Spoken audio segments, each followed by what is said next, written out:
Welcome to Learning English, a daily 30-minute program from the Voice of America. I'm Pete Musto. And I'm Dorothy Gundy.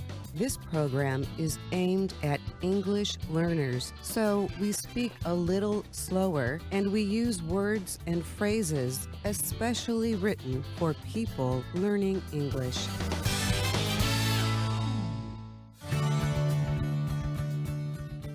Today on the program, you will hear stories from Ana Mateo and Steve Ember. But first, this report. For some time now, critics of higher education in the United States have claimed that many U.S. colleges and universities are centers of liberal thinking.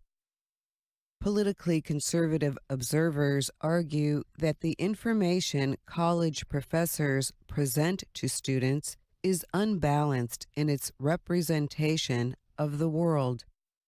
Some conservatives argue that this represents an effort by liberal educators to push young people towards supporting their beliefs. However, a new study suggests that professors are not the problem when it comes to influencing the political beliefs of college students. It shows that school administration officials often are, in fact, the more liberal members of the higher education community. The study was a project of Samuel J. Abrams, a professor of politics at Sarah Lawrence College in Bronxville, New York. Abrams, who identifies himself as politically conservative, reported his findings in October. Abrams worked on the study with the researchers at the National Opinion Research Center at the University of Chicago.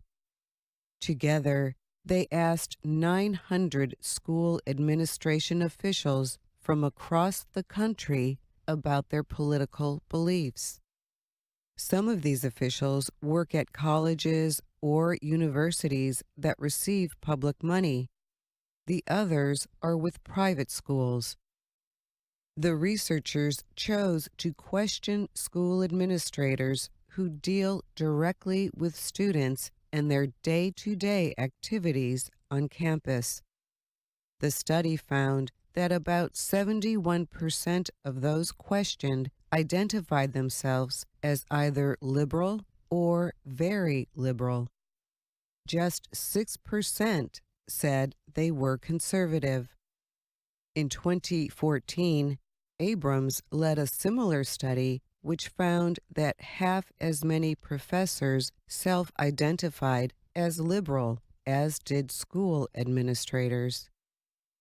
Abrams argues that U.S. higher education must permit acceptance of all kinds of beliefs and ways of thinking. Otherwise, colleges and universities will no longer be places that welcome meaningful debate, exploration of ideas, and the search for answers to the world's problems. Some professors may have strong political beliefs, he says, but almost all of them are trained to present different sides of issues in a balanced way and let students form their own opinions. That is not the case for school administration employees, says Abrams. And in the end, administrators dealing with student life have a big influence on students and their experiences in higher education. Abrams notes that the officials he spoke to for his latest study are mainly involved in shaping the student experience. They help new students find a sense of community with others on their campus. They create programs to help students celebrate cultural traditions, become active in social causes, and inform them about how to stay healthy, for example. But the problem is, this programming far too often only relates to liberal causes or ways of thinking, Abrams says.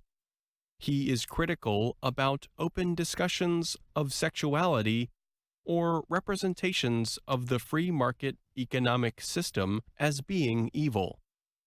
Students are left feeling unwelcome if they hold conservative opinions on such issues, he says. Kevin Kruger is president of NASPA, Student Affairs Administrators in Higher Education, which represents thousands of school administrators. He argues that Abrams' research misrepresents the relationship between students and school officials. Kruger notes that it is part of an administrator's job to make all students feel welcome. Also, most of the events on any given college or university campus are student-led. Money from students and their families pays for such programs, and student-led groups are the ones organizing them. So, for the most part, it is the students themselves who are in control of deciding what programming takes place. I think we're underselling the intellectual rigor of our students to think that we can indoctrinate them during college, Kruger said. I think it sells short the actual ability of our own students to engage in dialogue and make their own mind up on the basis of facts. Kruger argues that there is no active effort to make campuses more liberal. If anything, the reason there are more liberal administrators is because schools are trying to make their campuses more diverse. In doing so, they want to employ officials who have experience dealing with and supporting underrepresented populations. And support for groups like transgender students, for example, is usually linked to liberal political beliefs, he says. Rick Hess is the Director of Education Policy Studies at the American Enterprise Institute, a conservative policy and research group. Hess agrees that student diversity is very important, but he suggests school officials cannot only support diversity in terms of gender or race. In October, a separate study of 800 U.S. college students found that 54% reported feeling afraid to express their opinions when they disagreed with other students. Hess links these concerns not just to the majority of programs for students. He notes that some schools have permitted students to demonstrate against and even silence conservative speakers who visit their campuses. As a result, students who disagree with the values expressed at a given event feel silenced in much the same way. Hess and Abrams agree that colleges and universities must employ officials who have experience supporting different beliefs and finding common ground. Otherwise, students may fail to develop the ability to see the value in opinions other than their own. In addition, conservatives will become less interested in giving financial support to higher education. And both of these things, they warn, will be harmful to the nation as a whole in the future. I'm Pete Musto. And I'm Dorothy Gundy. Now, the VOA Learning English program, Words and Their Stories. On this program, we explore words and expressions in American English. Today, we take another trip to the exciting world of live theater. For many performers, dancers, singers, and actors, appearing on Broadway is a dream come true. Broadway is one of New York City's first roads and longest. It is also one of the most famous. Broadway's theater district is between 42nd and 53rd Streets in downtown Manhattan. This part of Broadway is the heart of American theater.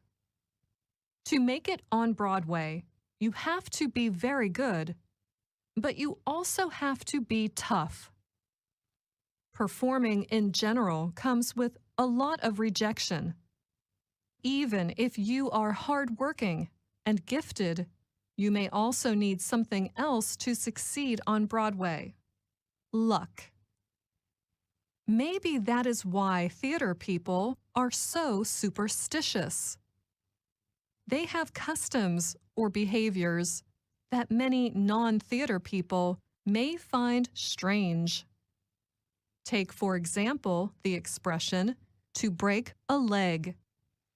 This may sound violent, but it is not. We often say this to wish people good luck. In the theater, you should never wish an actor good luck. That is considered to be unlucky. Instead, you should say to them, break a leg. But why? It hardly seems like a nice thing to wish on anyone. Well, there are several explanations. One comes from the wings, or the side areas, of a stage in a theater. In the wings, you will find what is called a leg line. If an actor passes this line, people in the audience are able to see them. So this line helps an actor waiting in the wings stay hidden from the audience before going on stage. However, it was a good thing, and even lucky, to cross or break the leg line. This meant they were supposed to be on stage and performing. So an actor who broke the leg line would get paid. Another explanation comes from the superstitious nature of theater people.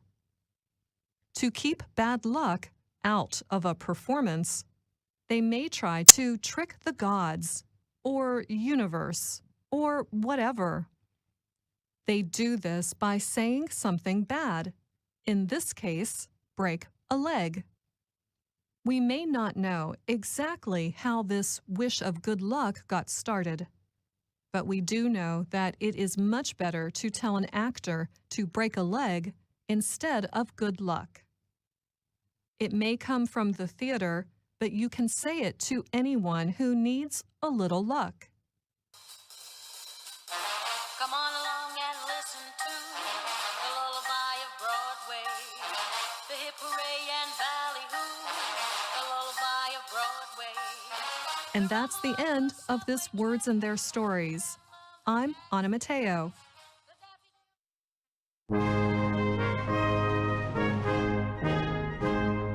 From VOA Learning English, welcome to The Making of a Nation, American History in VOA Special English.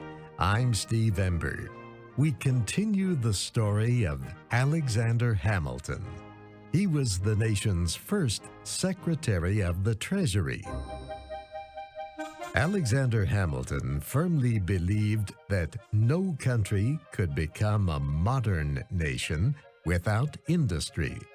So he carefully developed a program that would make the United States an industrial nation. Part of his program protected American manufacturers from foreign competition.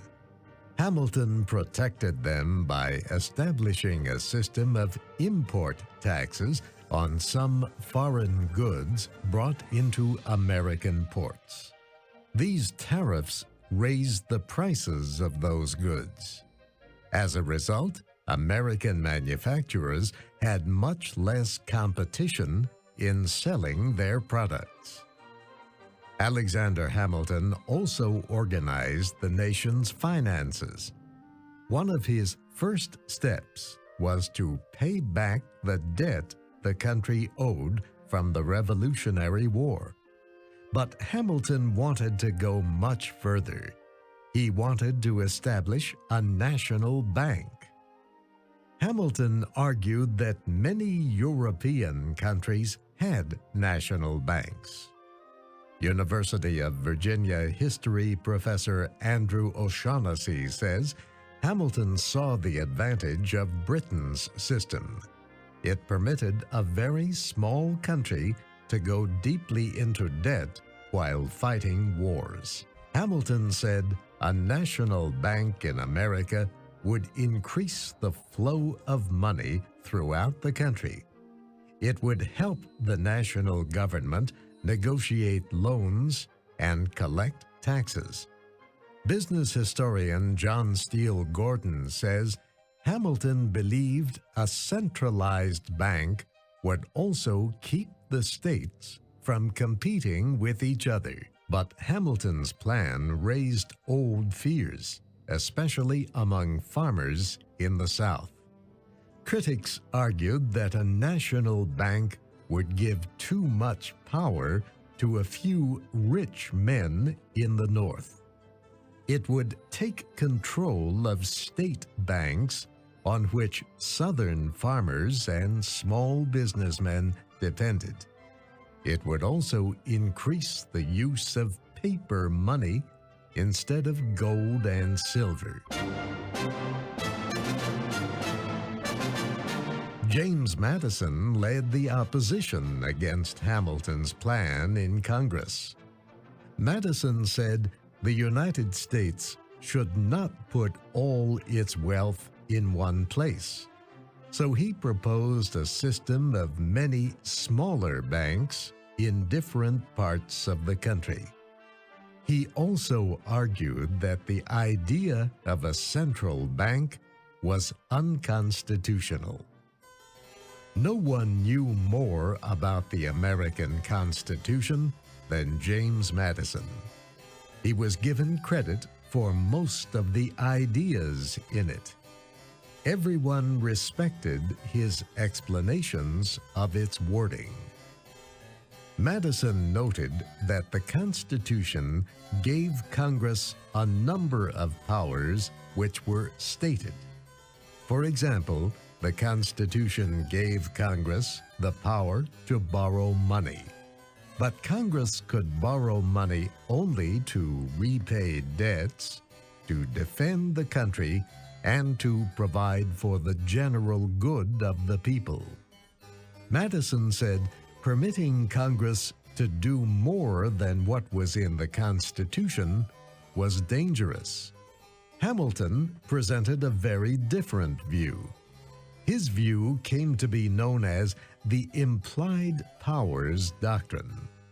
In other words, the Constitution includes powers without naming them. Business historian John Steele Gordon says this means that Congress can do whatever it needs to do to fulfill its duties unless the Constitution forbids it. In 1790, Hamilton's view won more congressional support. He got enough votes to approve his proposal to establish a national bank.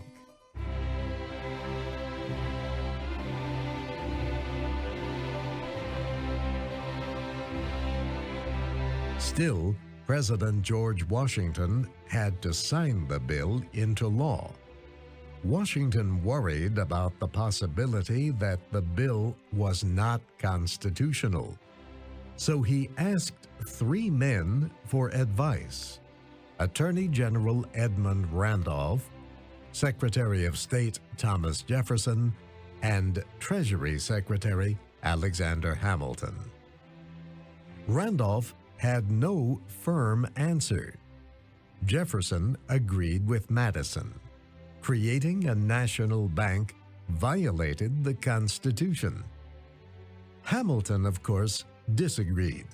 He said the Constitution gave government a number of powers besides those written down. Otherwise, he said, the government could not work. These arguments did not completely answer all of President Washington's questions, but he went ahead and signed the bill to establish a national bank in America. One of its jobs was to maintain the value of the country's currency and to borrow money for the government.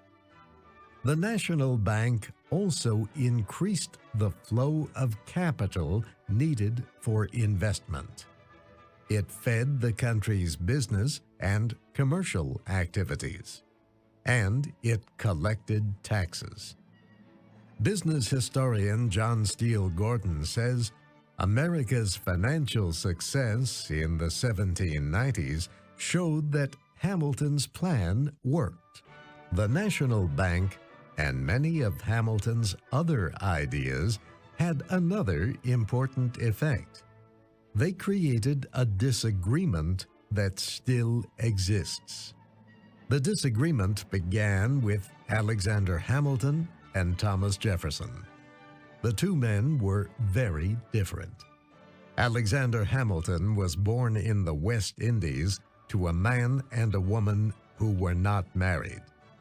However, Hamilton was educated in America, and he gained a place in society by marrying the daughter of a wealthy landowner in New York State. Money and position were important to Hamilton. He believed men of money and position should govern the nation. Thomas Jefferson could have been what Alexander Hamilton wanted to be. Through his mother, he was distantly related to British noblemen, and he liked fine food, wine, books, and music. But Jefferson had great respect for simple farmers and for the men who opened America's western lands to settlement. He believed they, too, had a right to govern the nation. University of Virginia historian Andrew O'Shaughnessy says both Hamilton and Jefferson believed they were defending the ideals of the American Revolution. And, he says, their disagreement revealed their fears. Professor O'Shaughnessy says Hamilton remembered the chaos under the country's first weak government. He was afraid the government would collapse and there would be social anarchy. On the other hand, he says, Jefferson and his supporters were afraid that the American Revolution would, like most revolutions, fail. A small elite group would control the country again. In other words, they were afraid of tyranny.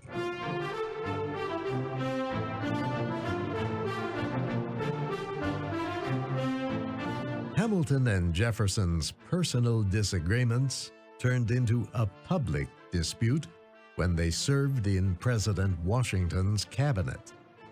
The president tried to make peace between them. He liked them and respected them. He believed the new nation needed the skills of both men. However, the disagreement became more than just a question of two strong men who could not agree. It became a battle of two completely different philosophies of government. Those who supported Hamilton became known as the Federalist Party. The Federalists supported a strong national government with a powerful president and courts. In the early 1790s, the Federalists controlled the Congress. They also had great influence over President Washington. Most Federalists lived in the cities of the Northeast. They were the nation's bankers and big businessmen. They were lawyers, doctors, and clergymen. But at the time, the majority of Americans were farmers, laborers, and small businessmen. Many were bitter over government policies that always seemed to help the wealthy. They had no political party to speak for them. These were the people Thomas Jefferson wanted to reach. Jefferson's task was big. Many of these Americans knew little of what was happening outside their local area. Many were not permitted to vote because they did not own property. Jefferson looked at the situation in each state. Almost everywhere, he found local political groups fighting against state laws that helped the rich. These local groups were what Jefferson needed. He worked to bring them together into a national party to oppose the Federalists. The party came to be called the Jeffersonian Republicans, or just the Republicans. It may sound confusing, but today many of Jefferson's ideas are expressed by the Democratic Party rather than the Republican Party. This is because of changes in parties and party names over the years. In Jefferson and Hamilton's time, says Professor O'Shaughnessy, the idea of organized political parties was new in America. At that time, he says, the people who fought in the American Revolution expected to be united. As a result, the country did not have any laws governing what political parties could or could not do. There were no restrictions on the political activities of government officials. So Hamilton and Jefferson carried on a war of words in their party newspapers. Jefferson especially felt the need for newspapers in a democracy. He believed they provided the only way for a large population to know the truth. He once said, if he had to choose between a government without newspapers or newspapers without a government, he would choose newspapers without a government. Both parties' newspapers carried unsigned articles attacking the opposition. Both printed stories that were false. At times, the attacks were personal. Many people felt the two cabinet secretaries should be above that kind of public fighting. But Professor O'Shaughnessy says that did not stop them.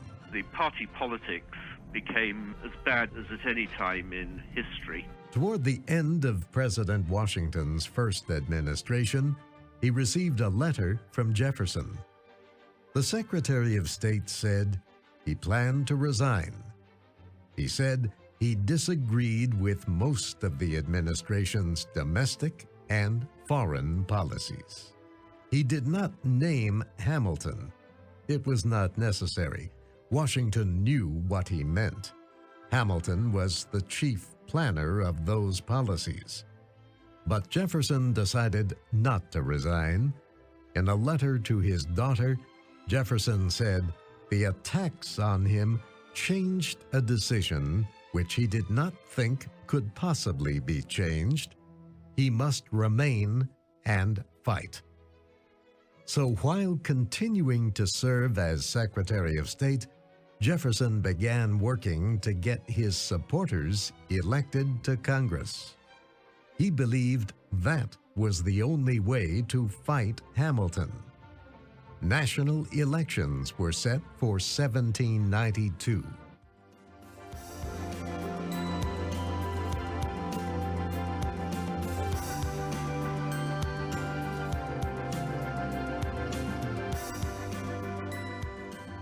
And that's our program for today. Listen again tomorrow to learn English through stories from around the world. I'm Pete Musto. And I'm Dorothy Gundy.